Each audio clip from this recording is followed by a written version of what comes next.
한일 관계의 훈풍도 잠시 일본의 교과서 역사 왜곡 논란이 외교가의 주요 의제로 급부상했습니다. 외교 안보팀 안병수 기자 좀 더 자세히 알아보겠습니다. 어서 오십시오. 사실 일본의 교과서 왜곡은 하루 이틀 일이 아닙니다. 그런데 이번에는 우리가 좀 기대를 해서 그런가 좀 더 충격이 큰 것 같아요. 일본 교과서 역사 왜곡은 1982년부터 시작됐다고 볼 수 있습니다. 당시 일본 문부 과학성이 출판사에게 일본의 침략을 진출로 또 출병을 파견으로 바꾸라는 지시를 내렸습니다. 급기야 1997년에는 새 역사 교과서를 만드는 모임, 이른바 새 영모가 출범해 보수 출판사 후소샤와 손을 잡고 역사 왜곡 교과서 제작에 직접 나서게 됩니다. 그 결과 2001년 8종의 역사 왜곡 교과서가 무더기로 문부성 검정을 통과했고 또 2002년부터는 독도 영유권 주장도 교과서에 등장합니다.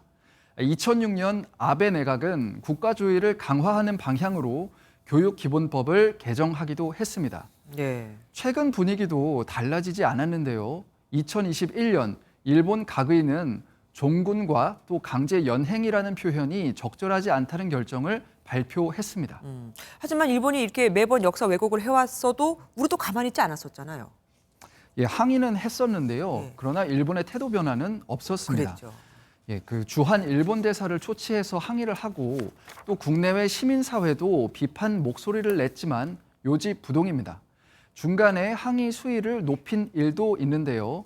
2001년 최상용 당시 주일 한국 대사와 2008년 권철현 주일 한국 대사를 임시 귀국시켰습니다. 특히 2008년에는 일본이 중학교 교과서에 독도 영유권을 넣기로 하면서 반발 표시를 강하게 했습니다. 권 대사는 귀국 직전 일본 외무성을 방문해 일본은 중요한 것을 잃게 될 것이라고 경고하기도 했습니다. 대단히 실망스럽기도 하고 우리의 진정성이나 그동안의 노력이 이렇게 무참하게 짓밟혀버리는가 싶은 생각이 들면서 참 어처구니 없는 그런 심정입니다. 어쨌든 이번에 외교부가 주한 총괄공사를 초치하고 또 비판 성명도 냈습니다. 언론에는 또 뭐라고 얘기했습니까? 총괄공사가 현재 대사 대리를 맡고 있기 때문에 사실은 당연한 수순이었다라고 네네. 볼 수 있습니다. 그 발표 전에 외교부 고위 당국자와 MBN이 통화를 했는데 대응 수준에 대해서 지난해와 비슷하다고 말을 했습니다. 마치 매뉴얼처럼 대응을 한 거죠. 네. 지난해 3월 상황을 보면은 그러니까 작년 이맘때입니다. 일본이 고교 교과서를 검정하면서 위안부 강제징용 문제를 왜곡을 했는데 외교부는 총괄공사 초치 그리고 비판 성명을 내는 닮은 꼴 대응을 했었습니다. 그러니까 수위가 특별히 이번에 더 높은 건 아니다 이거 아닙니까? 일각에서는 그래서 그런지 외교부가 이번 사태에 대해서 너무 저자세로 나오는 게 아니냐는 지적도 나오긴 합니다. 외교부 당국자는 기자들과 만난 자리에서 한일 외교 문제에 대해 독도, 교과서 그리고 위안부 문제 등 주요 현안이 다 해결되지 않았다고 말했습니다.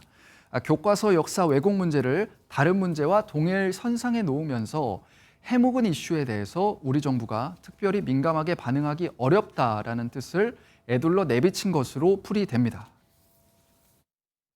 우리 정부도 지금 이런 상황에서는 조치를 하는 것만이 능사가 아니라 좀 더 강력한 대응이 필요할 때입니다. 국가에 있어서 가장 중요한 부분은 영토 문제이기 때문에 그러니까 일본도 결국은 한국 정부 해봤자 초치 정도 아닐까 싶은 것 같기도 해요. 이번 사태 향후 한일 관계에 미칠 영향 어떻게 보십니까? 정부는 일본의 이번 교과서 검정 결과와는 별개로 또 한일 관계 개선과 또 협력을 하겠다는 입장입니다. 외교부 당국자는 한일 정상회담 당시 합의한 양국 정부 협의체 재가동이 변함없이 추진되느냐는 기자들의 질문에 그렇다고 답변했습니다. 네. 또 양국 간 외교안보 협의체 복원, 경제안보 대화, 출범 등 회담 주요 합의 사항도 예정대로 추진될 것이라고 밝혔습니다. 그러니까 한일 관계는 이상이 없다 이 얘기네요. 일본이 역사 왜곡을 멈출 이유는 적어도 지금까지는 없어 보입니다. 정부의 대처가 관심을 끕니다. 안병수 기자와 함께했습니다. 안녕하세요. 김주하입니다. 공정하고 신속한 MBN 뉴스 유튜브를 통해서도 만나보실 수 있습니다. 특히 더 많은 뉴스와 라이브를 보고 싶으시다면 오른쪽을 눌러서 구독하시면 됩니다. 어렵지 않죠? 빠르고 정확한 뉴스로 계속 찾아뵙겠습니다. MBN 뉴스를 시청해주신 여러분 고맙습니다.